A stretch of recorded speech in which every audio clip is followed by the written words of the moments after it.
আসসালামু আলাইকুম। আজ আমরা বিষাদ সিন্ধু উপন্যাসের অষ্টম প্রবাহের যেই মূল বিষয়বস্তু রয়েছে সেই মূল বিষয়বস্তু সম্পর্কে আমরা জানব। তো অষ্টম প্রবাহে মূলত এখান থেকে শুরু হয়েছে যে মাবিয়া খুবই অসুস্থ হয়, সে শয্যাগতভাবে মৃত্যুর পথযাত্রীর হয়ে পড়ে, কিন্তু সে তার শেষ ইচ্ছা হিসেবে ইমাম হাসান এবং হোসেনের সঙ্গে দেখা করতে চায়। এই দেখা করার জন্য তার যে বিশ্বস্ত দূত ছিল মুসলিম, সেই মুসলিমকে একটা পত্র দিয়ে ইমাম হাসানের কাছে পাঠায়। সে মুসলিম যেই মরুভূমির পথে রৌদ্রের ভিতরে বৃষ্টির ভিতরে কোথাও না থেমে এই পত্রটা নিয়ে খুব তাড়াতাড়ি সেখানে যেতে শুরু করে, কিন্তু তার যাওয়ার পথে এক আশ্চর্যপূর্ণ ঘটনা ঘটে।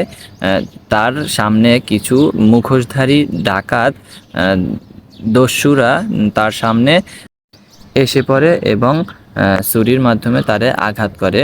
এবং যে ডাকাতের যে প্রধান ছিল সে তাকে বলে যে তুমি আর এক পাও যদি আগাও তাহলে তোমাকে আমরা মেরে ফেলবো, কর্তন করব। সো এরকম বলে তাকে ভয় দেখায়। সো পরবর্তীতে যেই মুসলিম দূত ছিল সে হচ্ছে এটাকে ভয় না পেয়ে সে বলে আমাকে কেউ ঠেকাতে পারবে না, আমি আমার যেই পত্র আছে এই পত্রকে নিয়ে ইমাম হাসানের কাছে মুসলিম যখন ইমাম হাসানের কাছে যাওয়া শুরু করে ঠিক তখনই তাকে আঘাত করা হয় এবং তাদের যেই প্রধান ছিল সেই প্রধান তাকে বলে যে মাবিয়া যতদিন মারা না যায় তাকে মুসলিমকে ততদিন বন্দি করে রাখো।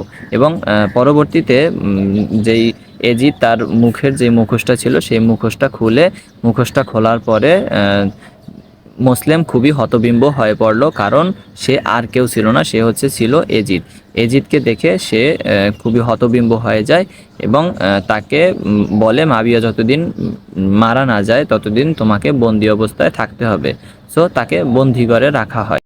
বন্দি করে রাখার কারণে মাবিয়ার দেওয়া সেই চিঠিটা ইমাম হাসানের কাছে যেতে পারলো না এবং এই মুসলিমের কাছ থেকে সেই পত্রটা নিয়ে এজিদ ছিঁড়ে ফেলে এবং এই বিষয়টা ইমাম হাসানের কাছে যেহেতু বলতে না পেরেছে, এই যে পত্রটা দিতে পারে নাই, এই না দেওয়ার কারণে বড় একটা সত্য চাপা পড়ে গেল এবং এর থেকেই শুরু হয় অন্ধকার ভবিষ্যতের নতুন এক যাত্রা।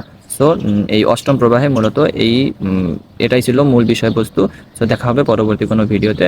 ততক্ষণ পর্যন্ত সবাই ভালো থাকুন, সুস্থ করুন এবং এই ভিডিওটাকে বেশি বেশি করে শেয়ার করে দিন যাতে সবার কাছে পৌঁছে দেয় এবং আপনার পাশাপাশি অন্য আরও অনেকে দেখে এখান থেকে উপকৃত হতে পারে। সো ধন্যবাদ।